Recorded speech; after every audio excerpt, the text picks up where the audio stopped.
Yeah, I found some interesting nuggets.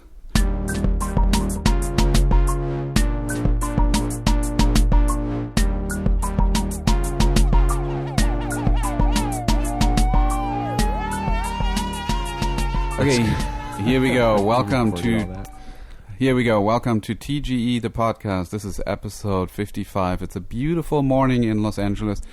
It's not even 7 degrees. It's 69 degrees, which is nice because we had kind of a little heat wave. The summer was pretty mild to us. Very little 100 degrees days so far. But we're still in September, which is where it still can get really, really hot.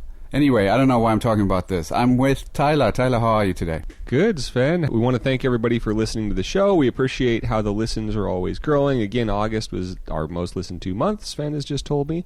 So that's very cool, and we appreciate you telling your friends about the show. If you're into filmmaking, if you're into studying editing, learning about this stuff, give us some feedback, give us some comments. Let us know your take on this stuff, because this is all our interpretation using our experience and Sven's vast expertise to dissect these scenes. And in this case, some cool insider information, because we're doing Blade Runner this week, right, Sven? We are. I don't know about vast expertise, but we'll definitely have some nuggets to share and look at the scene and maybe shed some light on it. Maybe even some critique. I might throw in some critique in there. But yeah, that's what we do. And also, this is a great resource also to kind of get some Sven's thoughts and reactions to comments and feedback and stuff on the channel, because you just receive so much stuff all the time. It's just a difficult thing. Often you're allowed to respond thoughtfully to it. Sometimes it's something you really like, but you don't get a chance to. Sometimes you haven't gotten a chance to yet. So this is a place where also he can address some more general themes and stuff that come up and answer general questions and stuff like that. That's a really good point. You know, I'm going to make a point to collect some of these comments on YouTube that sometimes I don't get to answer, but that deserve a longer answer, and then I'll bring them up here in the podcast and we can talk about them here and get a little bit more context. Yes, and what's this new video you have dropping Saturday, or when's it coming out? I hope it's going to come out on Tuesday. We're kind of waiting for the launch of an editing contest that is part of the sponsorship of this video. But the video in itself I'm really excited, is with Lawrence Jordan ACE. He's an established editor who did a ton of movies, and he's now cutting a Netflix feature film with Marlon Wayans. That's his, I think, second or third collaboration with the actor and the director, Mike Titus. And so that recently launched on Netflix, and as he was cutting the film, I was able to walk in there, shadow him for a day, and he showed me specifically, this is a very special effects heavy film where Marlon again plays like a bunch of characters, like 7 different characters in one scene. And he goes through the details of how do you cut a scene like this, where you basically only have one actor and you have to like composite them in the editing, do like a rough composite, and also how you manage this in terms of the workflow, because they have to shoot the scene one time and then they have to come back the next day, reshoot the scene, because Marlon has a completely different makeup and prosthetics, and then they have to come back and do it basically 7 times if you have 7 characters in the scene. So very long scene, lots of material to go through, and Lawrence is showing the entire, like, how he works with his assistants and the editing, the special effects supervisor on making these scenes work. So that's cool. That's coming on Tuesday, hopefully. Wow, and that'll be so cool to see, because there's so much stuff going on nowadays with people working with actors that are playing multiple versions of themselves, whether it's Baskets or The Deuce. There's so many. The Fargo. Yeah. It just has become so commonplace, and it just seems like such a good idea because technology is making it easier, but it's interesting to see how intense and difficult that is. Yeah. Yeah. And that immediately requires them to have some really heavy equipment on set to do the motion tracking. So they usually shoot these shots with a motion, what is it called? Motion dolly? Techno dolly? Techno dolly. They shoot with a techno dolly, and that tracks the movement of each take, and then once they have that hero take that they really like, then they tell that computer to just emulate that movement over and over again to do all the additional plates that they need to shoot with all the different other actors or whatever else is in the shot. We'll show that. Very cool. And then Lawrence Jordan, of course, worked on one of his first feature roles was Assassins, directed by Richard Donner. So that's like a pretty sweet gig to get, jumping from NYPD Blue 2. And Truth or Consequences, New Mexico, Jack Frost, Deuce Bigalow, Male Gigolo, Riding in Cars with Boys, Yes. Peggy Marshall's film, Yes. The sequel to Dumb and Dumber, Are We There Yet?, which is the huge hit movie, The Spy Next Door. That sounds very cool. And then the one I always laugh at with the multiple character one is Zach Galifianakis in Baskets, because he did that to himself. That was his idea. You know, everyone else is being cast and then having to work out the terrible problem of that, where he did it to himself. He created the show. He writes the episode. That's cool. So what's the editing challenge aspect of this? I'm glad you asked. So alongside with this video, I don't know if you remember, but a couple of years ago, I did an epic editing challenge with Chris Truini. His channel is called Chris Coart. Chris Truini and we did an epic editing challenge, and it was really cool to give viewers footage and let them cut a scene. So this year, actually, I'm teaming up, and there's a bunch of people that team up with Film Supply. Film Supply is a really high-end stock library, and they put up an editing challenge, and I'm a sponsor of the event.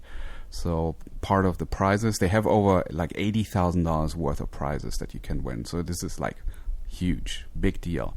So you get to cut a scene. They have like 3 different categories. One is like cut a commercial, one is cut a title sequence, opening sequence, and another one is something else, I forgot. And you can use their high-end footage where they like hire directors to shoot the stuff.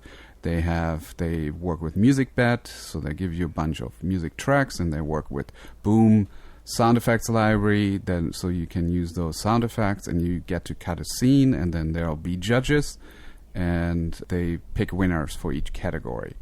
And I'm a sponsor part of it, so if you do win one of the prizes, it could be that you get a free seat of the Go-To-Editor course, which currently is not open for enrollment, so you get to have an extra opportunity to get into that course and get to be part of the community and for free. So that's pretty cool. So we're launching that alongside this video, and hopefully this contest will be up and running by Tuesday. They're still sort of proofing the website, making sure everything's working fine. And when we get the green light, that's when we launch the video. Yeah, that sounds like a lot of fun, and I think it's a whole different muscle to work with footage that's not yours or stuff that other people have worked on before. It kind of takes the pressure off in a weird way and lets you kind of explore the editing in a more specific way, which is interesting, rather than rendering like the sole version that footage will ever be seen in. You definitely have to work your storytelling cool. muscle, because you have to find the story in the editing. Which is cool. So why don't you talk about why we're looking at this, Sven? Well, initially, I mean, I've seen Blade Runner 2049 a couple of years ago, but I recently went to Edit Fest, which is a gathering of editors here in Burbank at Disney, and it's organized by the American Cinema Editors Society, and they invited Joe Walker among many other like working editors, prestigious editors, to talk about their process. And Joe Walker pulled up a scene. He talked about a bunch of his movies. He pulled up a scene from Blade Runner. It's the hologram funhouse scene where Harrison Ford sort of lures K. So he lures Ryan Gosling into this nightclub, and then he flips a switch and turns on the holograms on there. There's a hologram show that's running, but it's beat up. It's like, it hasn't stood the test of time, and it's like there's a lot of glitches in there. And Deckard uses this to fight this. What is it? Is a robot? What do we call these guys? Android or something? Android. So he wants to have an advantage over him, because he's still sort of terrorized and by the experience he had in the past. So he doesn't trust Kay at this point. So anyway, they cut the first scene, and they had a full-on show, like a stage show with Elvis, Marilyn Monroe. There were like go-go girls, and there was like a chorus line and all kinds of stuff, and music throughout, and lights and everything. And they watched the first cut of the entire movie, and then the director, Denis Villeneuve, I don't know how to pronounce that, he loved the cut, said, oh, this is like, we have a movie here. The only scene that's bugging me is this scene. It's like, it's not working, it's not Blade Runner, we probably need to lose it. And then they spent 6 months trying different versions of this scene, and ultimately they ended up with what I feel like is an amazing, eerie interpretation of this scene that then ultimately the director fell in love with and said, now we have a place for it. And so he showed this entire process, Joe Walker, the editor, and showed the first cut and then different versions, iterations of that cut until they arrived at this version.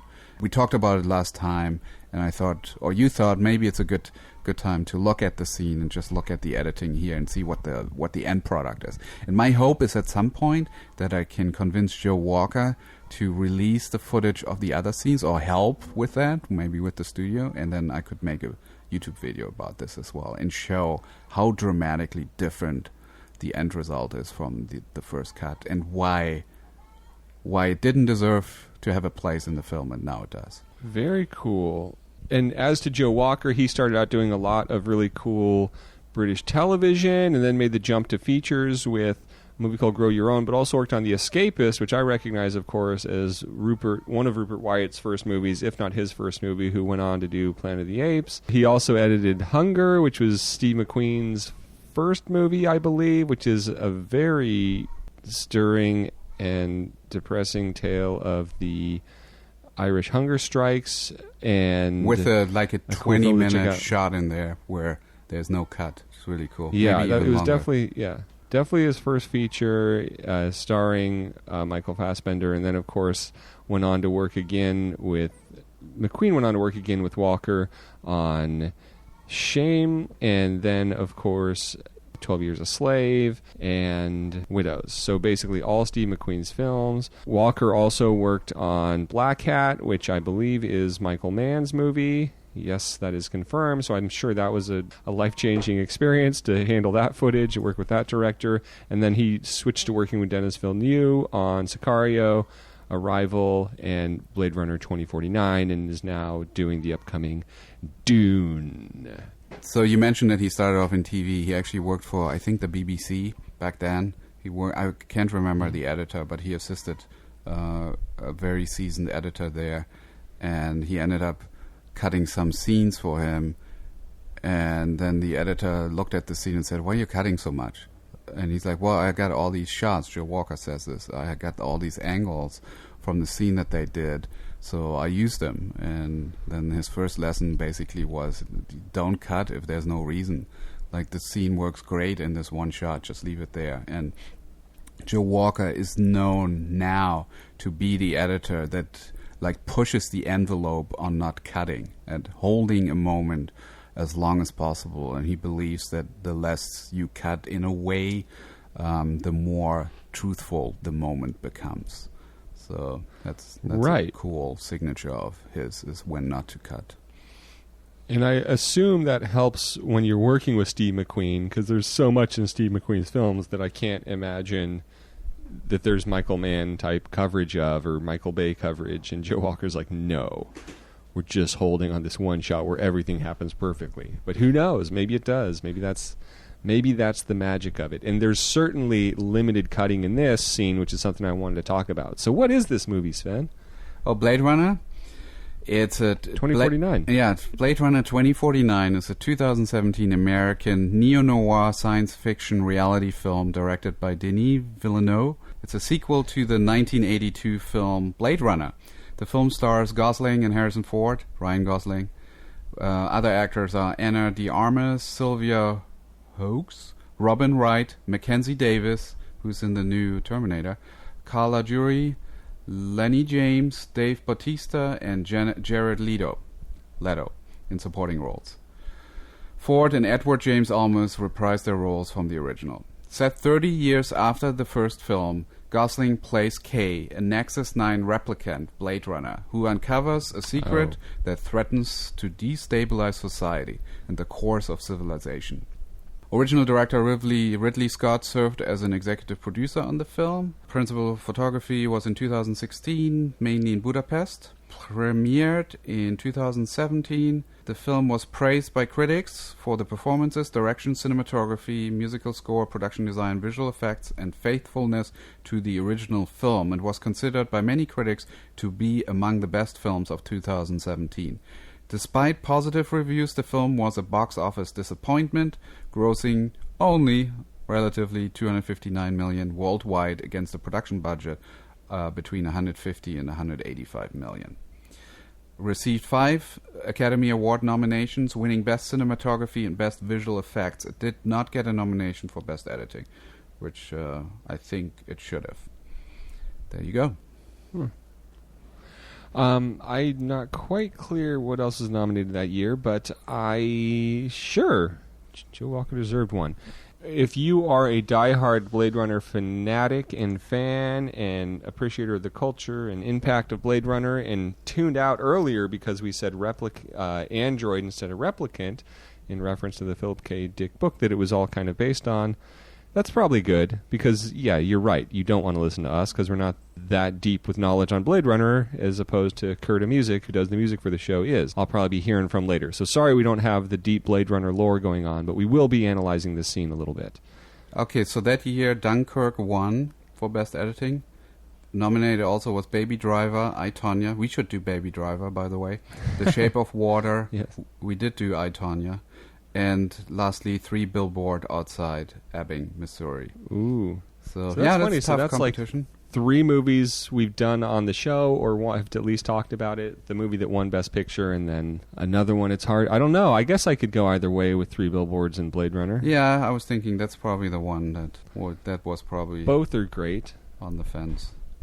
It's a great Both movie. are great, but now we have to do a scene from 3 Billboards so we can analyze the editing of it so we're not talking blindly. So that'll be coming up after Baby Driver soon. Cool. Look forward to it. Okay, so what are we doing, Sven? Well, what we do is we look at a specific scene because we want to look at the details. Often we get those details wrong, but we want to start thinking about the process of how this is possibly put together and how they're trying to make us feel something. We do that in general. We leave a link in the podcast description so you can watch along as we watch it through.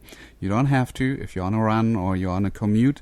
Just listen as we describe the scene to you. It's kind of like an audiobook. And then we go back.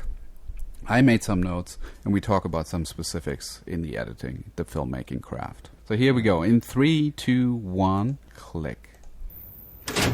Alright, a flip has been switched. We're in darkness. There's some strobing going on. We see Kay hunched over behind some seating arrangement. He looks, he turns, and he sees the hologram on stage. It's Elvis in a white shot. What's really cool is it comes on and off. So there's more darkness than there's light in this whole scene. And lots of the cuts are happening in the darkness. So he, in the white shot now, he gets up, he walks towards the stage, looks around. Marilyn Monroe is huge. Now back to Elvis. He's trying to figure out where Deckard is.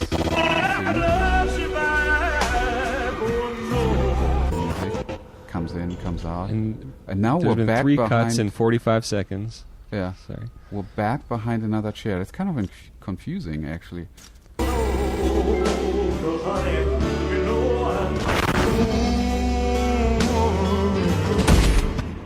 Like, he really, strobes in and out. And this is the first time we see Deckard. He's walking. Well, he shoots through the couch. That's important. Oh, was there a shot? Yeah. I missed that. Bullet hole just erupts next to his head. Okay. So he has a gun on him. He's looking around. He's trying to find among the sea of these seating arrangements where Kay might be. Scope will come on. We should definitely talk about this. Okay, so Deckard comes around from behind a mini stage and he attacks Deckard. They are in a fisticuff situation. Look, Kay just I don't want to hurt threw you, Deckard into but a you're not chair. making it easy. And the conflict is that Gosling doesn't want to hurt him. He doesn't want to fight him. But this is a Harrison Ford character, so this is going to be interesting. Yeah, Harrison Ford is traumatized. He just doesn't trust a replicant. That show up to his isolated hermit compound. So he's punching him in the face several times, and there's a whole anecdote about that Harrison Ford, the actor, actually hit him one time and didn't really apologize for it afterwards.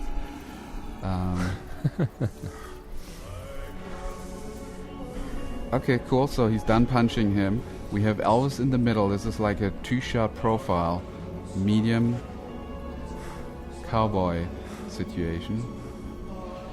And here comes the line. I like this song. So it's a little bit of a stare down. Cut to these medium close-ups. Lots of looks. We could keep it this, or we could get a drink. I don't know about these lines. There's very few lines, but even the lines that are in there, they're kind of overwritten. Well, it's a little interesting. We can talk about it. I'll take the drink. Okay, so in the white shot, we have Elvis in the background finishing the song.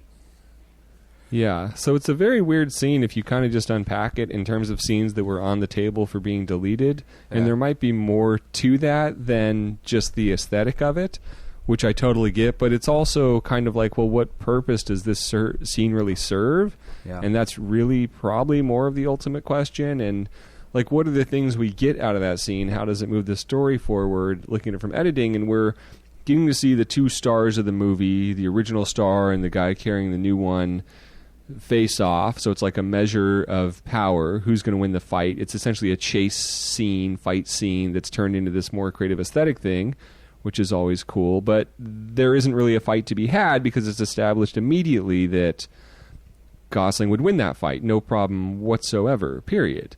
Which makes it interesting because, again, it is Harrison Ford, but it kind of takes like one of the major drives out of it. So then the scene kind of becomes about something else. So then it is a scene that is, I guess, revealing character as the movie goes forward that does become important. And I think that's what there is to be enjoyed about it and why it ultimately serves the movie.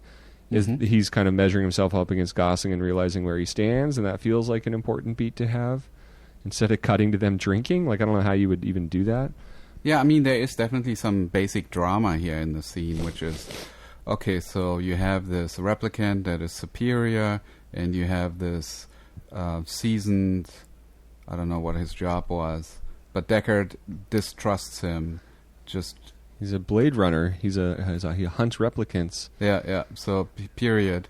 He distrusts him, and we have to now overcome this.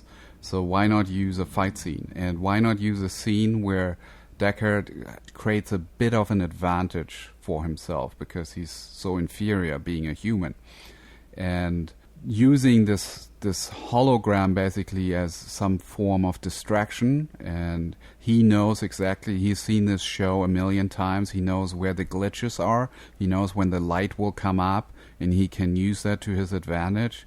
Sort of makes sense. I don't know if the audience really understands that all the way through. And then, yes, you can have a bit... And this is not a terribly long scene. It's 3 minutes long. So you can have a progress in that dramatic arc where the beginning of the scene is conflict and the end of the scene is somewhat still... There's still tension and suspicion, but at least they're willing to talk. And that sort of justifies the scene, especially when it's done really well. And I think what's working great at this moment is that it's super eerie. You're really enjoying the spectacle of the scene, but it's not distracting you from the characters and the conflict and the fight, but it's adding a lot of feels to it. There's so much subtext, too, and it is kind of all about feels. It's what's going on under the surface. Because like you said, there's that dialogue that's a little bit like, okay, but the performances underneath it are what are great. Like, there's so much they're saying, like the Gosling saying when Ford invites him to a drink, and he's just kind of like almost like rolls his eyes and goes and picks up the gun. You know, there's just so much statement in that about kind of like who has the upper hand in this scene that's really interesting. And then... of course, the fact that it's just weird. I mean, this is a guy whose whole thing is killing these replicants. That's what he's the best at. So he's going to find a way to do it. eventually, it seems, and he just kind of knows how their brains work, so that's why he implements the holograms. But it's very weird that he shoots at him. He has like a headshot where he misses by 2 inches, and he doesn't continue just shooting. He decides to, go the fisticuffs angle, although I guess Gosling kind of inspires that a little bit by attacking him. And then ultimately, it's weird that the music seems determined by Harrison Ford's emotions, which is interesting, which he even says at the end. Yeah. When Elvis comes up, he's like, oh, I like this song. But there's also that weird moment not weird, but that cool moment it's at 1:55-ish. He's standing there, and Gosling has explained, look, I don't want to hurt you, blah, blah, blah. So everything should be resolved, but then there's this sudden kick in the hologram of music at 2:02.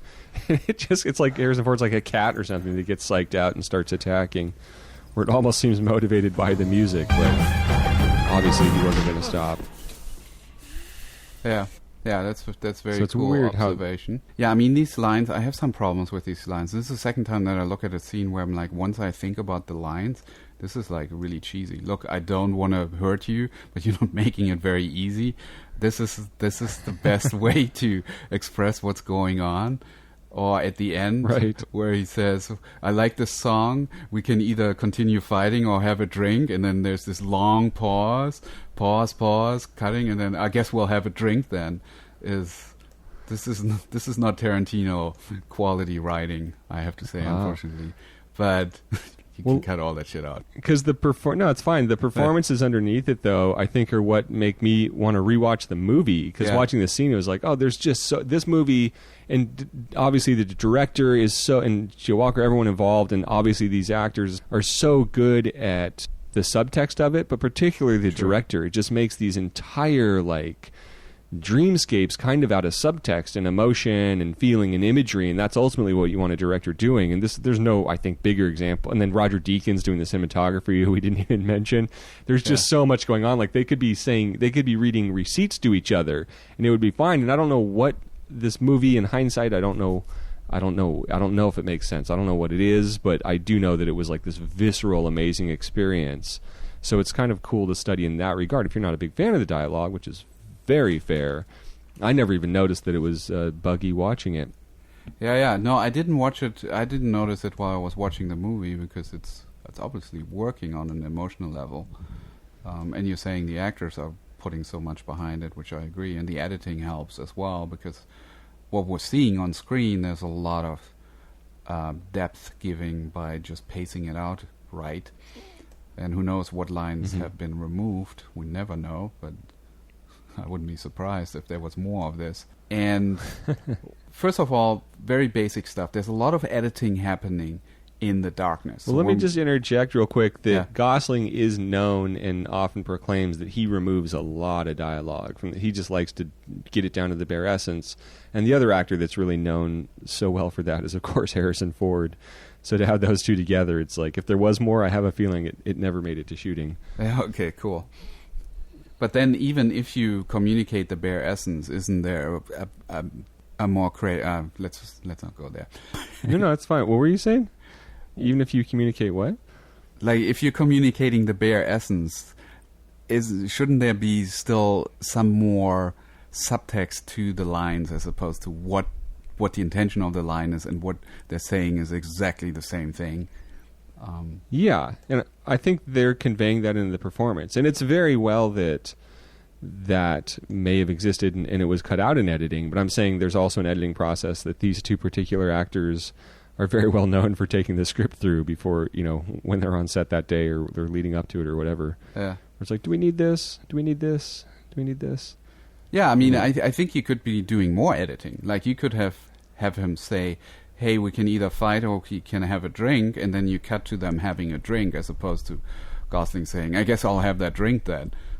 And sure, but then you what's carry that moment over? Yeah, and I'm not protecting this like a masterpiece, but I'm just saying that does provide a certain levity, right? Of like, oh, the replicant is being playful. I guess, because there's like a long beat of what's going to happen, what's he going to do. So those are, but then I mean, you just make a good point that those are kind of choices that you're making in the editing, and you're deciding in the course of the film. Well, why do we have him say? Does he need to say this? Why can't we just cut to it? And it's also the character taking control of the moment also. It's like his way of saying, look, I have a gun. Look, I'm not using it. Let's do that drink instead of just cutting to it. So I don't know. Those are all things you kind of have to balance and find the weight of who has the power and stuff like that through the film. So it's a good point. So I want to go straight to 38 seconds. This is this moment that I completely missed now rewatching it. So this might be actually a problem on my end or a problem with the film. But so we have Gosling. He's sort of walking up to the stage. He's in the wide shot. Yeah. He's all exposed. And then there's a gunshot that you noticed, and I didn't notice it because of the sound effect, because there was this glitch, this distortion at the same time. The light goes down, and then the light comes back up, and he's gone. And then we cut to, at 46, to him hiding behind another lounge chairs. So I missed the gunshot, because the sound effect of the distortion was so loud that it was in there, and I guess... The thinking. The gunshot's at 108. The gunshot is at 108. Okay, but he. No. It's before. It's a little before that. The gunshot's at like 101. But there must have been a gunshot here because he's hiding behind. Where? There's a gunshot at 101. I'm at 40. Go to 40. You see. No, the thing that happens at 40 is that. Why is he hiding? You get confused. And I thought this was something that was really cool in it. Is it goes black at 40. And in that startles the character, and it looks like a cut, but there's actually only like 3 cuts, maybe 4 in that first 45 seconds. Yeah. But at that moment, I thought that was so cool because it seems like it's a cut, but it was like a cool use of blocking where or they did it in post, when it goes dark, he's hides. Startled and ducks down. So he dies. So the this character just disappears, and it's like, where'd he go? And then a moment later, we reveal it in a way that is logical, which I thought was cool. So let's see it at 41. Boom, 41 he ducks, and then we don't know where he is, and then you see him just a little bit. Maybe you can make him out, and then at 45 we cut and reveal he's hiding behind some chairs. And I never really lose a sense of where he is in the scene through all this, which I think is pretty impressive also, blocking wise and who's where and stuff. Okay, so then let me reassess this. So there is no gunshot at that moment. It's a distortion that startles him, and that's why he jumps ducks behind the chairs. Yeah. And that's basically a setup for what's about to happen, which is there will be a gunshot in a little bit. Yes. But it was very confusing to me now watching it through. Maybe it's because I'm not watching it on the big screen, but I thought, wow, now we're cutting at 46. Again, him ducking behind the chair, which is basically the same setup as how we started the scene. So I'm like, are we jumping back in time? Is there some other time distortion going on? And it's clearly not intended that way. Yeah. But it is meant to confuse you and disorient you. And I just remember that scene being so chaotic and crazy and like jump cutting and pushing and like close-ups of all these holograms. Like I just kind of had this experience of it that's very different than what it was, especially considering like the big moment where he's walking is like a good 20-second shot from like 24 to where it cuts to him after he ducked at like 44, and that's all one shot, which is kind of amazing too. Yeah, it kind of goes to prove your Walker point. There's very little cutting in this whole scene, which is cool too. Yeah, but now that like if I would have been in a test screening and a lot of audience, somehow you would be able to measure that they had this confusion, then I would immediately change this cut, and I would actually show him ducking as the lights start to flicker, so that it's clear what happened. Right. Since we're ending in basically in the same shot then again. Yeah, and sometimes it's good, though, to make that choice to have the audience not know what happened. If the reveal is successful, which it may have been if this wasn't on YouTube. Yeah. And I think it would have worked even better. It would have worked if the setup would have looked differently than from the beginning. I just felt, again, like a jump in time. Not going to dwell on it. Moving on. Let's look at this gunshot. Where was this gunshot? Was it 101-ish? 101. Okay, let's look at... I'm at 58.